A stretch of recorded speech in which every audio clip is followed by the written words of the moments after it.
Bismillahirrahmanirrahim. Alhamdulillahirabbil alamin. Wa bihi nasta'in ala umurid dunya waddin. Asyhadu an la ilaha illallah wa asyhadu anna Muhammadan abduhu wa rasuluh. Allahumma salli ala Muhammad wa ala ali Muhammad. Mari kita awali kajian kita dengan membaca Bismillahirrahmanirrahim. Dasar atau dalil kaji kita surat Ali Imran, surat yang ketiga,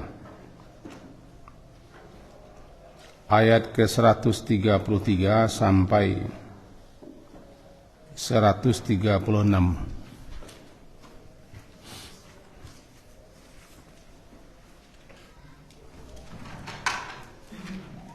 Halaman yang ke-67.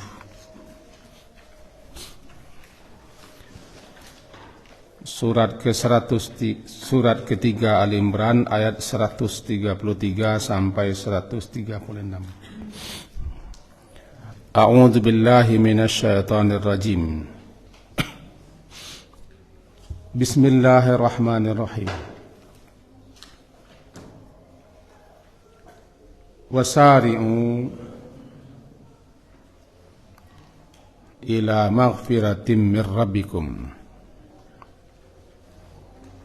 wa jannatin arduhas samawati wal ard u'iddat lil muttaqin alladhina yunfiquna fis sarra'i wad dharra والكاظمين الغيظ والعافين عن الناس والله يحب المحسنين والذين إذا فعلوا فحشة أو ظلموا أنفسهم ذكروا الله فاستغفروا لذنوبهم ومن يغفر الذنوب إلا الله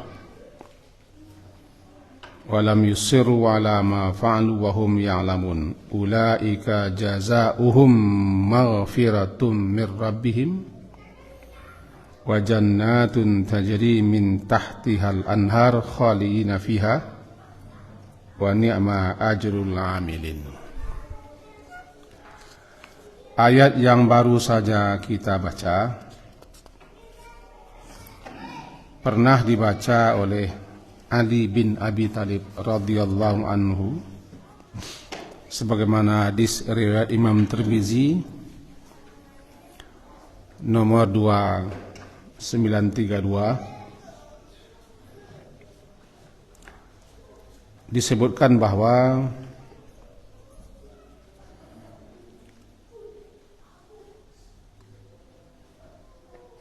Ali bin Abi Thalib berkata, telah menceritakan kepada aku Abu Bakar Siddiq. Katanya, sami'atun Nabi sallallahu alaihi wasallam. Aku pernah mendengar Nabi sallallahu alaihi wasallam bersabda, "Ma min rajulin yudhnibu dzamban." Tidaklah seorang pun jua memperbuat satu dosa, thumma yaqumu fayatatahharu fayuhsinul wudu atau fayuhsinut tuhur thumma yusalli, lalu dia pergi mensucikan diri berwudu, diperbaikinya wudunya, thumma yusalli, lalu dia salat. Setelah itu thumma yastaghfirullah, lalu dia minta ampun kepada Allah, malaikat Allah mengampunkan dosanya. Lalu dia melanjutkan baca ayat walladzina idza fa'alu fahishatan, ayat 135. Dan orang-orang yang apabila mengerjakan suatu perbuatan keji, aw zalamu anfusahum, atau mereka menzalimi diri mereka sendiri, zakarullah. Kemudian mereka segera mengingat Allah. Lalu mereka minta ampun terhadap dosa-dosa mereka. Wa ma yaghfiru dzunuba illallah. Dan siapa lagi yang akan dapat mengampunkan dosa melainkan Allah? Walam yusirru. Sementara mereka tidak meneruskan perbuatan dosa itu. Wahum ya'lamun. Sedangkan mereka mengetahui itu. Nah, Bapak dan Ibu-ibu yang berhadir, kalau subuh kemarin kajian kita judulnya musibah itu pertanda ada dosa, dan tidak satu pun seseorang muslim bila ditimpa oleh satu musibah sekecil apapun pasti ada kesalahan dosa yang akan dihapuskan oleh Allah jika dia sabar. Kemudian jika kita ditimpa suatu musibah, jangan buru-buru menyalahkan dan melemparkan kesalahan itu kepada orang lain. Karena itu penampakan yang Allah nampakkan kepada kita bahwa kita ada bersalah, ada berdosa. Maka cepat sajalah minta ampun. Sari'u ila maghfiratin min rabbikum, ayat yang kita baca. Mari kita belajar.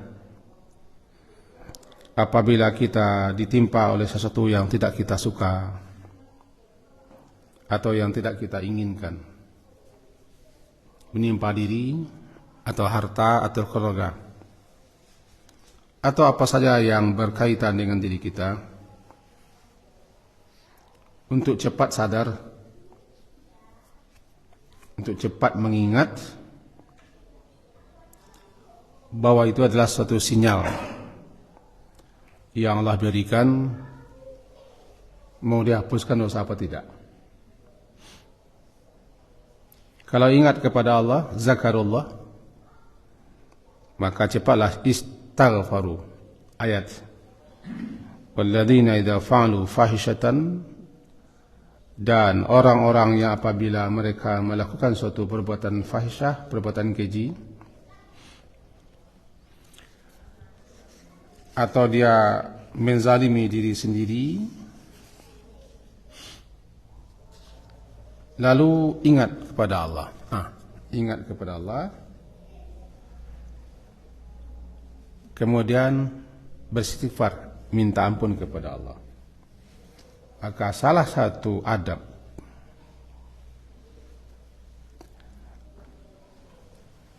dalam beristighfar, segera meminta ampun, jangan ditunda-tunda, jangan dijanji-janjikan, namanya taswif. Taswif adalah menunda-nunda. Ta, sin, waw, ya, dan fa, menunda-nunda, menjanji-janjikan untuk minta ampun. Itu maka kita diperintah sari'u. Sari'u. Sari'u maknanya cepat, bersegera, jangan berlambat-lambat. Apa yang harus dipercepat? Minta ampun. Kenapa? Karena kita tidak tahu kapan ajal datang, kematian tiba, malaikat mencabut ruh kita. Sehingga sebagian ulama memahami sari'u itu maknanya cepatlah sebelum pintu ampunan, pintu tobat ditutup. Kapan ditutupnya? Ketika nyawa sudah sampai di kerongkongan. Satu. Kedua, ketika siksa azab sudah tiba. Yang ketiga, tanda besar kiamat sudah muncul, yaitu terbit matahari di tempat tenggelamnya. Sari'u, cepatlah. Ketiga-tiganya kita tidak tahu.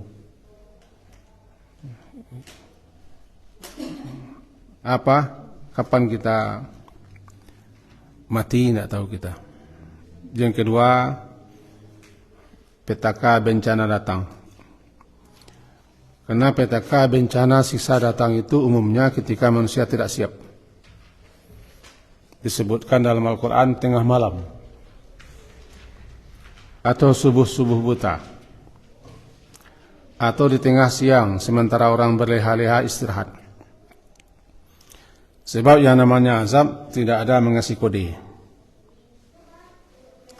tidak ada mengasih sinyal, dan tidak ada pendahuluannya. Kalau sudah ngasih sinyal itu tandanya ada azab, ujian saja. Nah, karena kita tidak tahu kapan datangnya azab, sehingga kita tidak boleh saman. Ayat ini baca oleh Ustaz Imam kita tadi, yaitu a'amintum. Intinya jangan kamu merasa aman saja. Padahal kamu berbuat dosa, melakukan kesalahan, atau melakukan kezaliman, merasa aman-aman saja seakan-akan tidak dipedulikan Allah.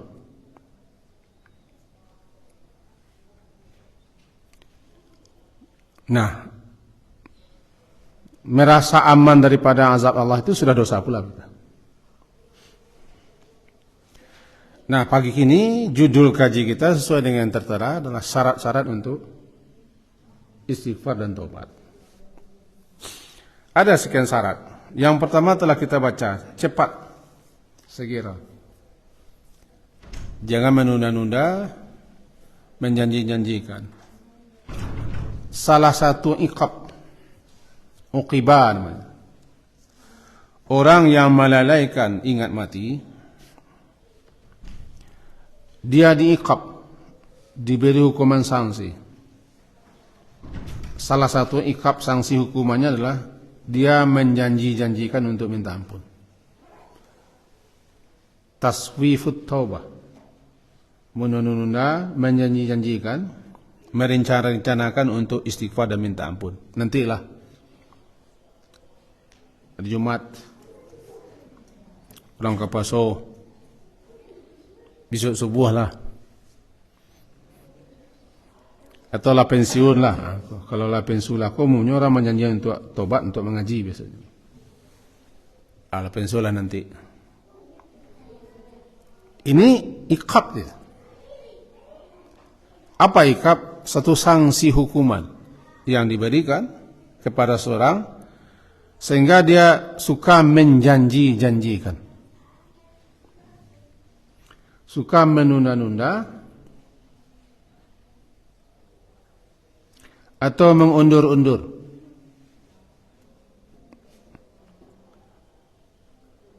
untuk bertaubat, untuk minta ampun kepada Allah.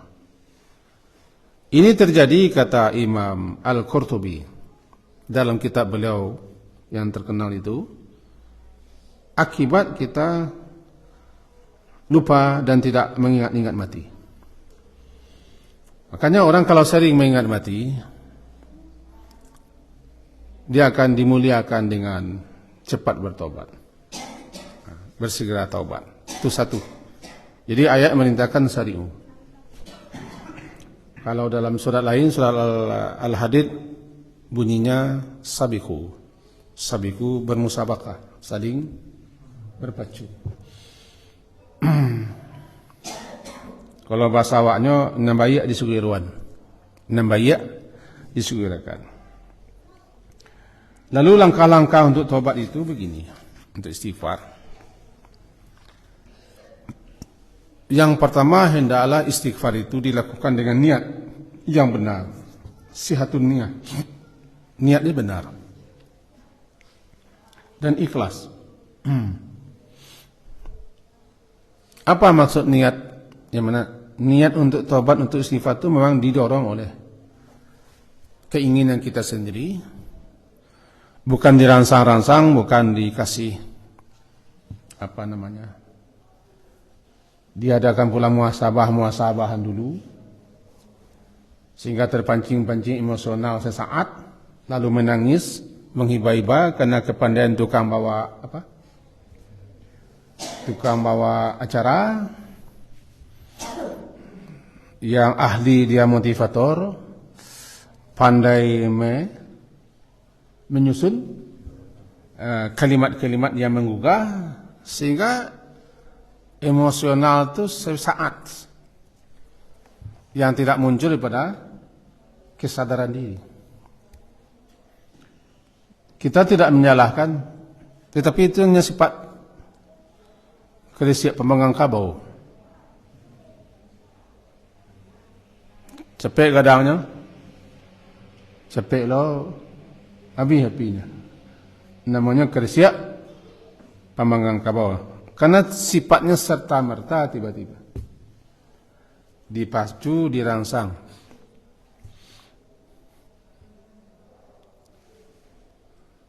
Itu sifatnya. Jadi yang sihatun niyah itu, niatnya benar, memang kesadaran diri sendiri, timbul penyesalan yang mendalam, ingat berbagai macam dosa, kelalaian dan kesalahan, lalu itu yang menggerakkan hati untuk minta ampun dan niat yang benar serta ikhlas. Namanya sihatun niyah wal ikhlas lillahi ta'ala. Karena Allah Ta'ala tidak akan menerima suatu amalan, apakah amalan hati atau amalan anggota, amalul qalbi atau jawari, jika itu dilakukan tidak ikhlas. Maka istighfar pun, taubat pun harus ikhlas. Jangan pamer, jangan mencari nama, jangan ria, jangan sum'ah. Karena taubat itu orang yang diam-diam dia membatin mengenang dosa dan kesalahannya, lalu dia ingat kepada Allah. Zakarullah namanya. Fastaghfaru li dzulmi. Apa maksud ingat Allah? Ingat dia kebesaran Allah, keagungan Allah. Allah Maha Pengampun, Allah Maha Penerima Taubat, Allah Maha Pemaaf. Tapi juga ingat iqab Allah. Ingat sanksi, ingat hukuman Allah. Dua ini. Itu yang harus kita penuhi dulu. Pertama, niatnya benar. Kemudian ikhlas. Yang kedua,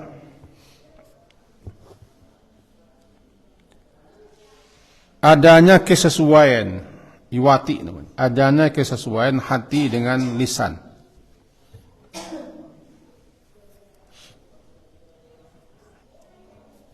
Lisan mengucapkan, hati mengakui, menyesali mengakui, mengingat dosa-dosa. Karena bisa jadi orang mulutnya kumat kamit, membaca kalimah-kalimah istighfar, sementara ingatannya, pikirannya, hatinya entah terbang kemana-mana. Bisa jadi tangannya bergerak.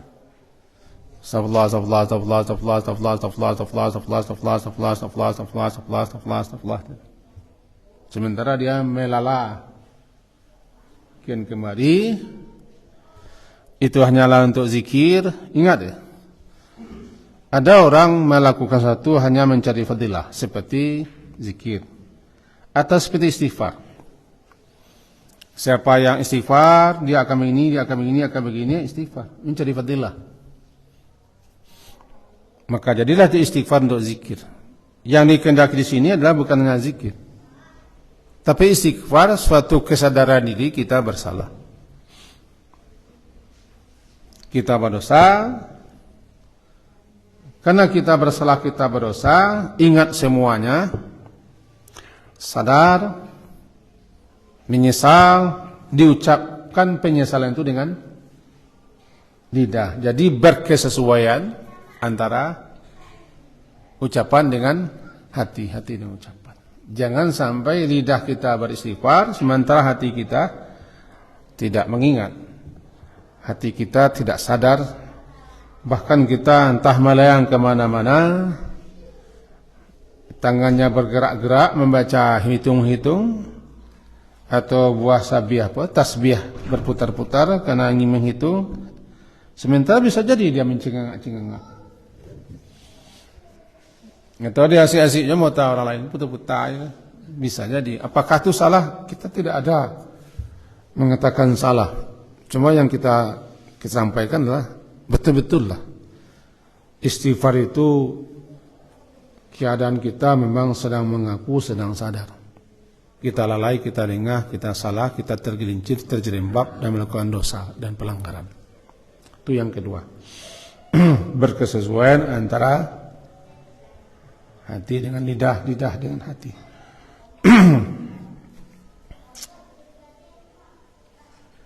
Sehingga dikatakan istighfaruna yahtaju ilal istighfar. Istighfar yang kita lakukan terkadang juga butuh kepada istighfar berikutnya. Karena istighfar kita juga salah. Kita garis bawahi yang kecil ini. Istighfaruna yahtaju ilal istighfar. Istighfar yang kita lakukan ini membutuhkan lagi kepada istighfar yang lain. Karena bisa jadi istighfar kita salah, tidak tepat, tidak benar, niatnya tidak benar, tidak ikhlas, atau yang lain-lain yang menyebabkan bahwa kita sudah salah. Maka butuh pula istighfar. Jadi istighfar membutuhkan istighfar. Salah satunya lidah kita komat kamit, pikiran kita, hati kita entah kemana. Itu butuh juga istighfar. Istighfar kita karena kita lalai. Ini istighfaruna yahtaju ilal istighfar. Istighfar kita membutuhkan mengajakkan istighfar yang lainnya untuk memintakan ampun kepada Allah atas istighfar kita yang tidak tepat, yang tidak benar itu. Itu dua. Yang ketiga, termasuk hal juga yang harus diperhatikan ketika istighfar untuk lebih sempurnanya adalah hadis yang kita baca di awal tadi. Bagusnya kalau kita betul-betul ingin istighfar, minta ampun dan tobat kepada Allah. Bukan istighfar harian yang dibaca ketika sambil duduk. Tapi istighfar karena kita betul-betul minta ampun, tobat kepada Allah karena kita sudah bersalah dan berdosa. Untuk lebih sempurnanya berwuduk dulu. Berwuduk dengan sebaik-baiknya, namanya yahsinul tuhur. Berbaik-baik dia melakukan wuduk. Kemudian salatlah, summa yusalli, salatlah. Salat ini yang kita karang dengan salat taubat itu. Walaupun Nabi tidak pernah menamainya ini salat taubat, tapi orang menamai salat taubat. Siapapun orang yang bersalah, berdosa, sadar dia bersalah dan dosa, ingat dia akan azab siksa Allah dan ingat pula dia kepada ampunan Allah, bangkit dia untuk berwuduk. Kemudian salat dia. Setelah itu meminta ampun dia kepada Allah. Allah ampunkan dosanya. Illa ghafara lahu, melainkan Allah ampunkan dosanya. Karena dalam surat yang kita baca tadi, wa may yaghfiru dzunuba illallah, ayat 135. Dan siapa lagi yang akan mengampunkan dosa kalau tidak Allah? Maka berdasarkan itu disukai kita untuk istighfar dalam keadaan bersih dan suci. Perlukah kita salat khusus, salat tobat? Sebetulnya yang dikatakan salat tobat itu berdasarkan salah satunya hadis ini adalah siapa yang berwuduk dengan bagus, dengan sempurna, dia salat apa saja. Salat apa saja. Lalu di dalam salat, apakah ketika sujud atau sebelum salam atau setelah salam, masih dalam keadaan suci bersih, minta ampun dia kepada Allah, menyesali segala macam salah dan dosanya, Allah ampuni dosanya. Jadi perlukah salat khusus yang disebut dengan salat tobat? Boleh saja, kan tidak masalah. Tetapi salat apapun yang kita lakukan, Apakah tahiyatul masjid atau ratib qabliyah atau ba'diyah atau sebentar lagi salat isyraq atau syuruk yang terkenal atau salat duha, kita bersih, kita suci, salatlah. Maka dalam salat itu bisa ketika sujud atau ketika sebelum salam atau setelahnya kita istighfar sebenarnya minta ampun, Allah ampunkan dosa kita. Tidak perlu namanya mandi taubat. Sebab ada nanti namanya mandi taubat. Bahkan ada orang yang melimaui mandi balimau, seperti melimaui sepeda. Sepeda mbok sial, motor cocok jatuh, ya limaunya motor. Atau gerobak dorongnya nak laku-laku di limaunya. Ada membuang kesialan. Aku perlu tobat cek lain mana. Tobat cek lain. Mandi boleh saja. Mengapa kabung rampai, kabung tanjuang kan mandi tak salah. Nak kabung rampai mandi. Cuman intinya bukan mandinya. Intinya lah kesadaran diri bahwa kita lalai, lengah, berdosa. Lalu kita taubat minta ampun, tentu kondisi kita lebih bagusnya kita bersih, suci lahir batin dengan jalan berwudu. Kemudian selanjutnya ketiga, yang keempat, di antara hal yang harus pula kita perhatikan, beristighfar minta ampun kepada Allah itu antara dua kondisi, bainal khauf wa raja. Dua kondisi itu antara takut dengan harap. Kalau kita kembali ke ayat tadi, walladzina idza fa'alu fahishatan, ayat 135, dan orang-orang yang apabila mereka melakukan suatu perbuatan keji, fahisyah.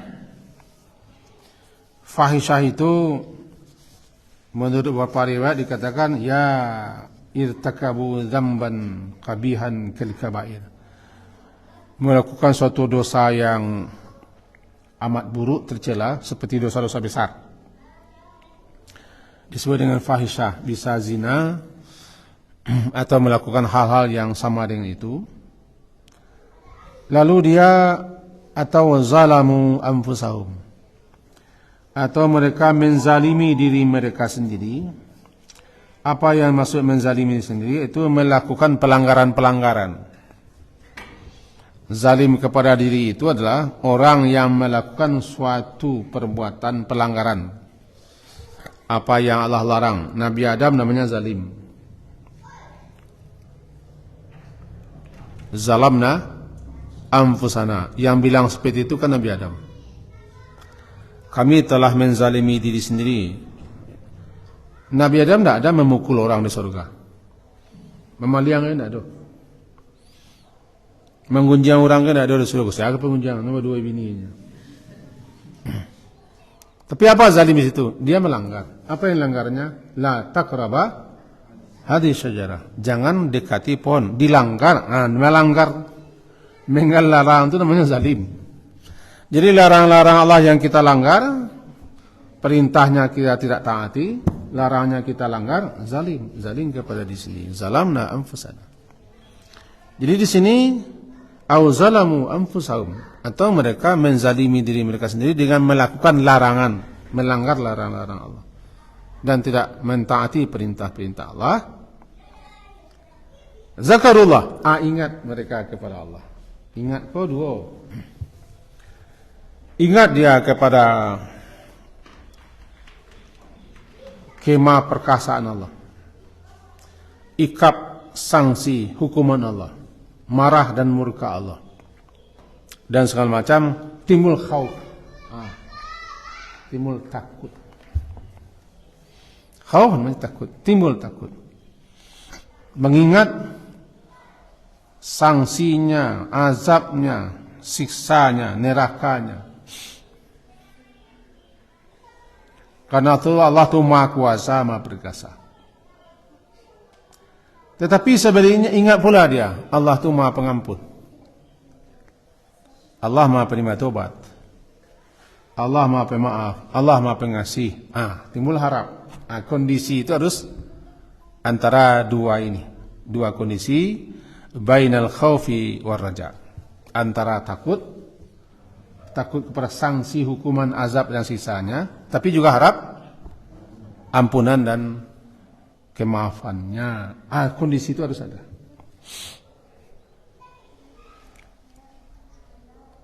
Takut menimbulkan kita tidak berani.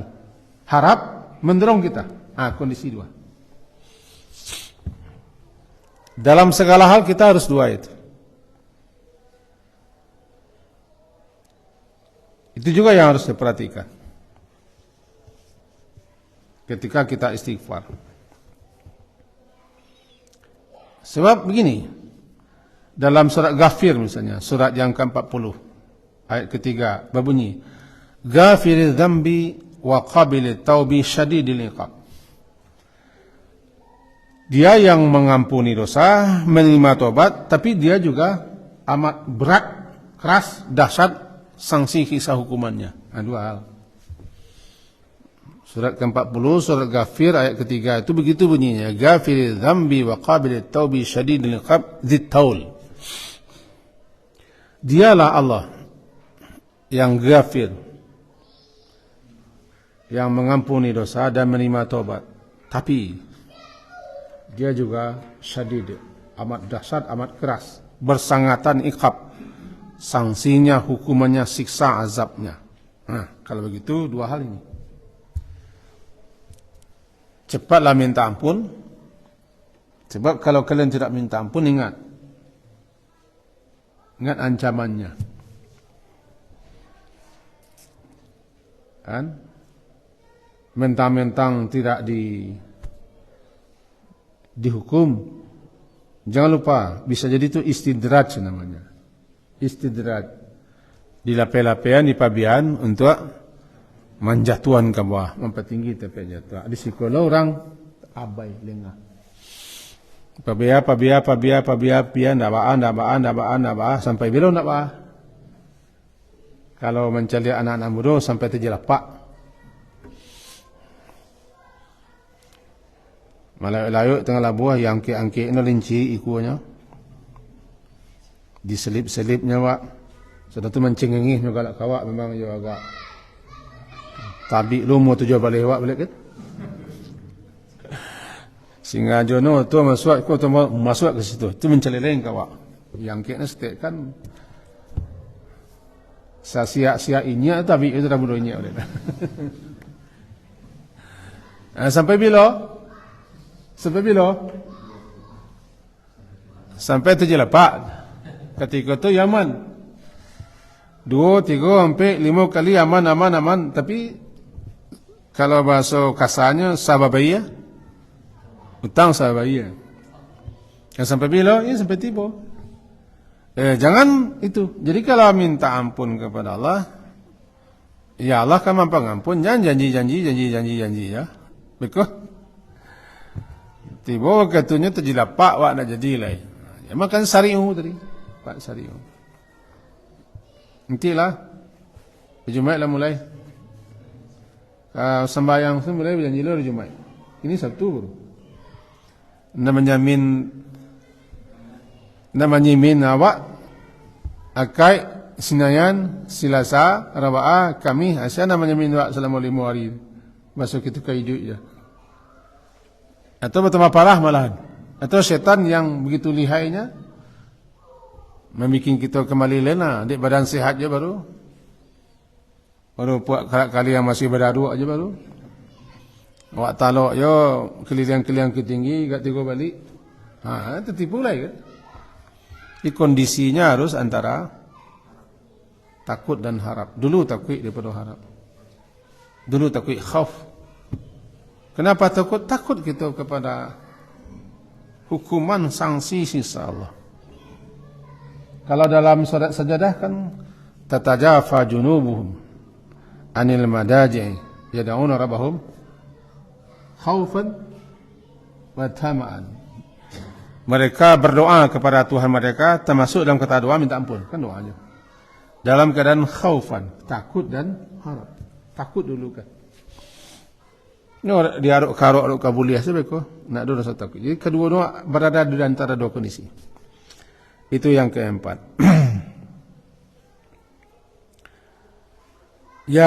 Yang berikutnya mulia ketu,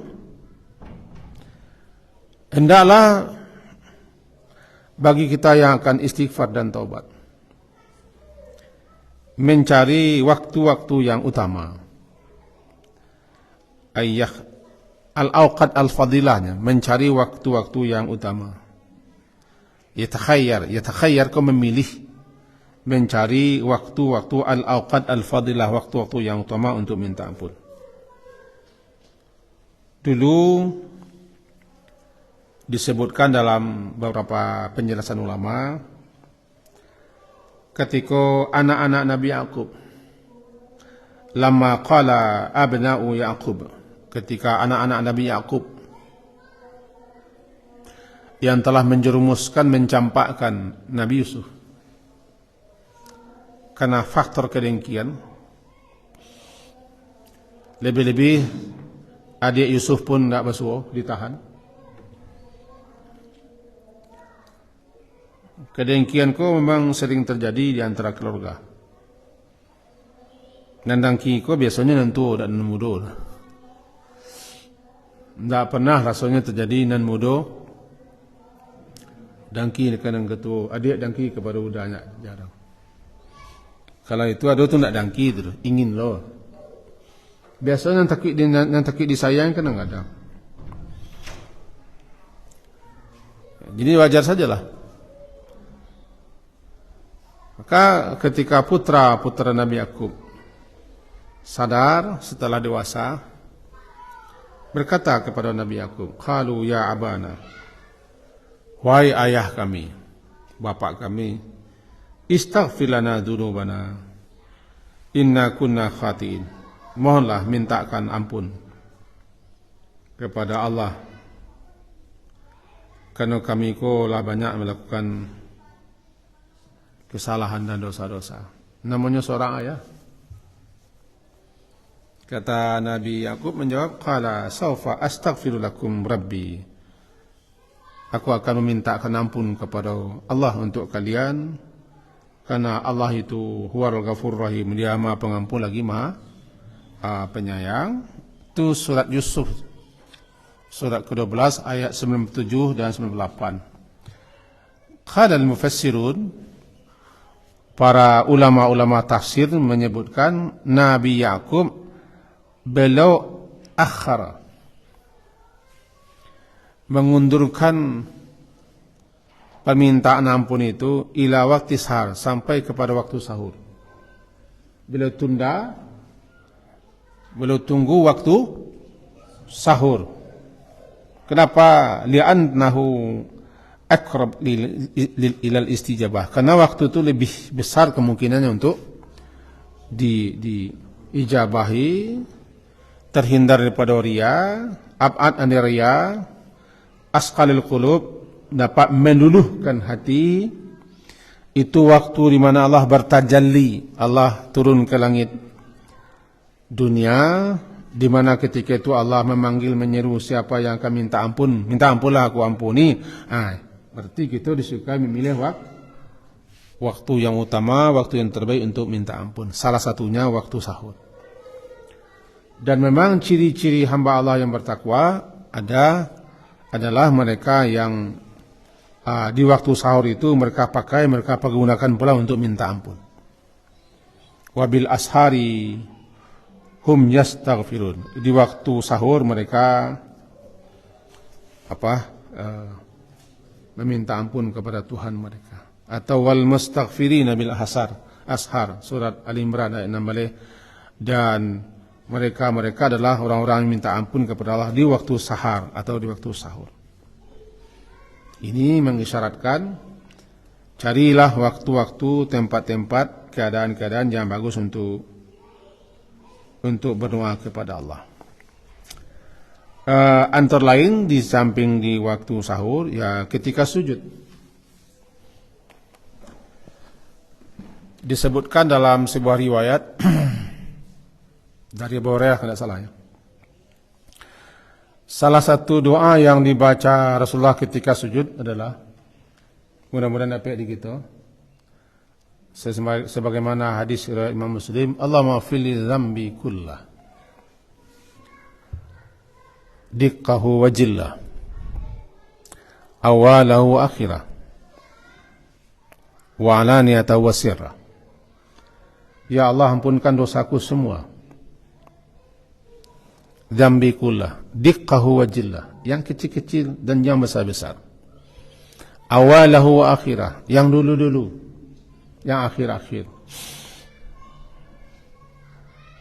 alaniyah, yang terang-terang dan yang sembunyi-sembunyi. Itu Rasul baca ketika sujud, tentu setelah habis bacaan sujud. Allahumma filli dzambi kullah diqqahu wa jillah wa awalahu wa akhirah wa alaniyatahu wa sirrah. Beliau meminta ampun kepada Allah pertama secara global, ampunkan dosaku semua, lalu beliau rinci untuk menekankan, menyangatkan sehingga tidak ada yang terlewatkan. Ya Allah, ampunkan dosaku semua. Setelah semua dibaca, diurai, yang kecil-kecil, yang besar-besar, yang dulu-dulu, yang terkemudian, yang terang-terang, yang sembunyi-sembunyi, semuanya tercakup, include ke dalam. Itulah Nabi. Itu salah satu bacaan yang dibaca ketika sujud. Alangkah baiknya kita hafal doa itu. Tapi yang yakin, bagi bapak-bapak, ibu dan rapik pasti apa? Yakin betul. Atau doa yang diajarkan Nabi kepada Abu Bakar. Abu Bakar meminta Rasulullah untuk diajari ke doa. Itu doa minta ampun. Itu bacaan setelah tasyahud berakhir, sebelum salam. Satu pengakuan yang luar biasa. Allahumma inni zalamtu nafsi zulman katsira wa la yaghfiru dzunuba illa anta faghfirli maghfiratan min indik warhamni innaka antal ghafurur rahim. Nabi ajarkan kepada Abu Bakar doa. Ya Allah, inni zalamtu nafsi zulman katsira. Sesungguhnya aku telah menzalimi diriku dengan kezaliman yang sangat banyak. Apa zalim juga? Melakukan pelanggaran-pelanggaran, ketidaktaatan dan pelanggaran-pelanggaran. Sementara tidak ada yang akan mengampuni dosa kecuali Engkau ya Allah. Maka oleh sebab itu faghfirli, ampunkanlah dosaku dengan suatu keampunan yang langsung darimu, dan rahmati aku. Sesungguhnya Engkau Maha Pengampun lagi Maha Penyayang. Itu salah satu doa pilihan. Atau doanya lainnya banyak doa-doa sebelum salam tu yang ajar Nabi. Allahumma filli ma qaddamtu wa ma akhartu wa ma asrartu wa ma alantu wa ma asraftu wa ma anta alamu bihini antal muqaddimu antal muakhiru. Banyak. Aneka pilihan doa-doa kalau kita ingin meminta ampun ada. Tinggal di kita. Cuman jangan kalau kita jadi imam dibaca itu. Mana yang orang belakang. Ambo ada mendapati beberapa masjid yang imamnya agak memperpanjang duduk setelah membaca tasyahud akhir sebelum salam lama. Batu rancak tapi nyo imam lupanya. Orang belakang tu klepnya lah banyak apa. Iya. Kadang-kadang orang belakang bingung loh, sebab kan tak semua orang dah belakang dapat doa-doa. Maka kalau ingin lama-lama salat seorang lah jangan jadi imam. Ambo bukan mengecek di belakang, ambo pernah menyapa imam juga tu.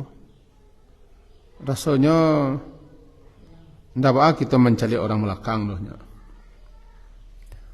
Itu kan sunnah Nabi, iyo sunnah tu kan ada tempat ada waktu. Bagi sias, sebab awak jadi imam ku harus mencari posisi ya. Tidak pesisir selatan dah.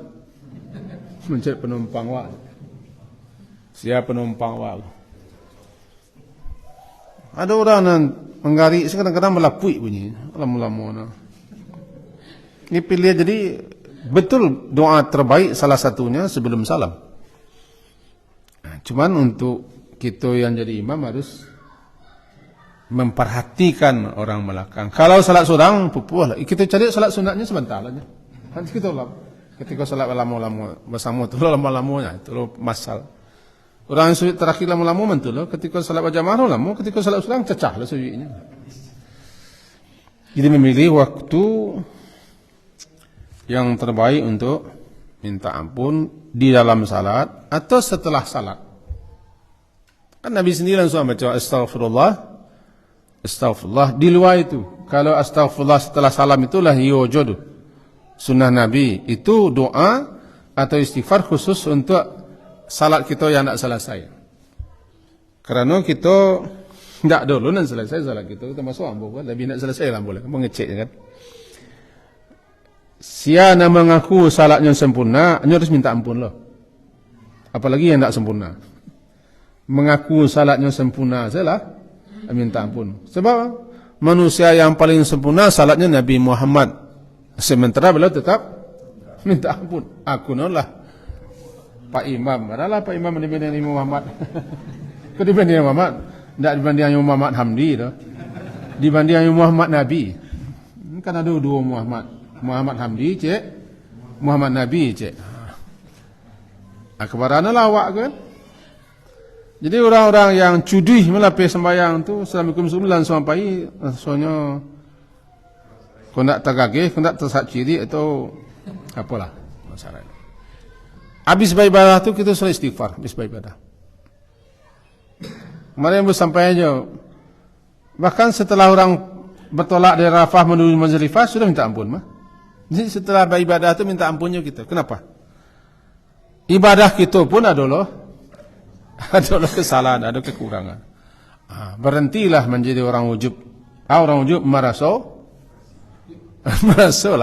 awak saleh, orang taat, orang awak ahli surga, non surga tu di tangan, orang lain ko ndak sa lepel jawab. Kau berhentilah, itu berbahaya. Kalau ujub kau bisa aja menghapus sekian banyak fadilah keutamaan kita. Terakhir mencari waktu kau, sebab orang mencari waktu lo, boleh mencari lah. Itu bagusnya minta ampun kau, membawa semua orang. Sebagaimana yang diajarkan atau yang telah dibaca oleh Nabi Nuh, dia minta ampun untuk dirinya, untuk dua orang tuanya, bahkan untuk siapa saja yang datang ke rumahnya, dan termasuk semua mukmin, laki-laki perempuan. Dalam surat Nuh kan, dalam surat Nuh ayat ke-28 disebutkan Rabbi fili wali walidayya waliman dakhala baitiya mu'mina walil mu'minina wal mu'minat. Ampunkan dosaku, dosa ibu bapaku, dosa siapa saja yang bertamu berkunjung ke rumahku, dan dosa mukmin laki-laki, mukmin perempuan. Termasuk awaklah dimintakan ampun oleh Nabi Nuh. Alulaya awaklah awaklah dimintakan ampun Nabi Nuh. Bapak ibu-ibu jangan sagan-sagan ke rumahmu. Sebab mu tiap hari baca doa itu. Dapat Cakap ke mana? Sebab siasa nak masuk ke rumahmu buat dia membaca doa. Tu kau tak riakan sebagai rangsang. Setiap sebuah, setiap parak siang, setiap sahur membaca doa. Kampe-ampeknya baca. Siang bertamu kalau niat baik. Tapi syarat bertamu ke rumahmu aduh, jangan melenggang saya.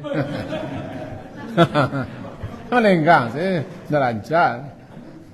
Berjalan berbuah tangan, berbuah batih jalan. Melenggang berbuah tangan. Tapi kau nak syarat mutlak nak. Itu syarat kesaganan namanya. Nabi Ibrahim juga begitu doa. Rabbana ighfirli wa liwalidayya wal mu'minina yauma yaqumul hisab. Wahai Tuhan kami, ampunkan dosaku, dosa ibu bapaku dan dosa mukmin semua di hari berhisab. Jadi disukai kita di samping minta ampun untuk diri kita, bawa orang tua, baik orang tua itu masih hidup ataupun lah mati, dan minta ampun kalau kepada Allah sia saja. Yang nak kalah pentingnya kita mintakan ampun kepada Allah guru-guru kita. Kunang banyak terlalaikan.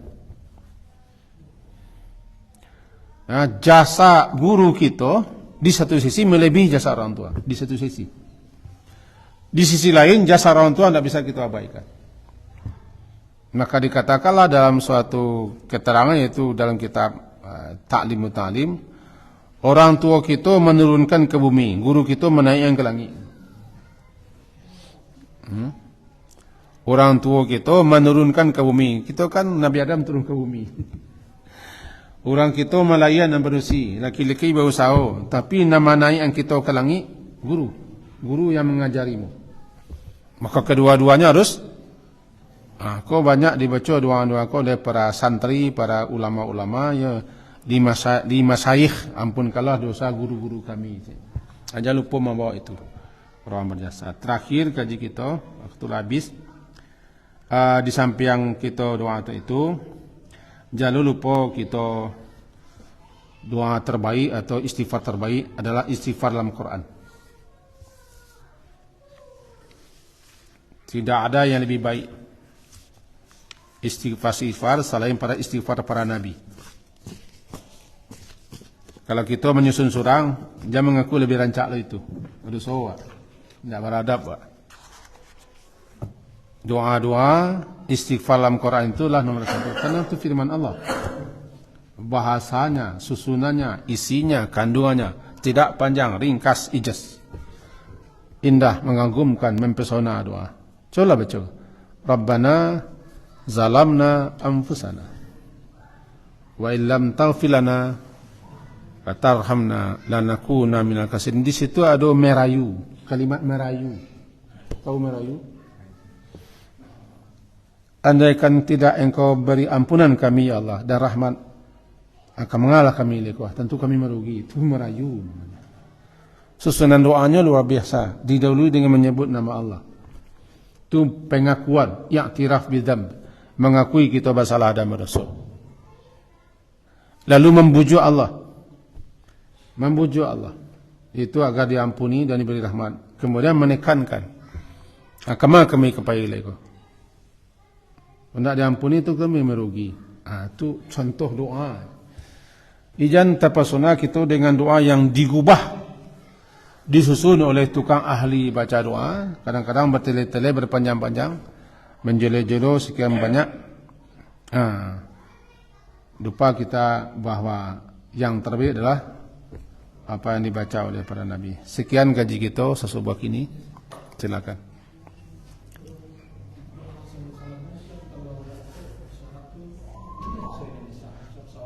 Ya dapat lah bahasa Arabnya dulu. Tidak dapat bahasa Arabnya dulu. Dapat tu. Ya dia Allah pun tak bisa berdoa. Ya Allah dapat lah berdoanya. Awak kalau ingin mapa doa, mapa zikir atau istighfar, jangan kita pancang di muka gunung. Gunung, gunung, tidak dapat tu gunung. Tidak bisa namanya gunung. Payah tu gunung. Sebab kita sendirilah mampang. Padahal Allah tempat kita minta kan. Jadi kalau tidak dapat bana, itu khabar je lah baru. Kabana-bana. Nah dapat. Seorang orang gaya, saya mengunyah karat kalian seperempat jam lunak jadinya. Itu nak sama gaya kan. Salah saya dengan karat kalian. Di kulung-kulungnya gulu tarik, habisnya gulu tarik. Alah, kenapa ada begitu jawabannya? Subhanakallah, hamdika, asyhadu an la ilaha illa anta, astaghfiruka wa atubu ilaik. Wassallallahu ala Muhammadin wa ala alihi sahbihi ajma'in. Alhamdulillah. Assalamualaikum warahmatullahi wabarakatuh.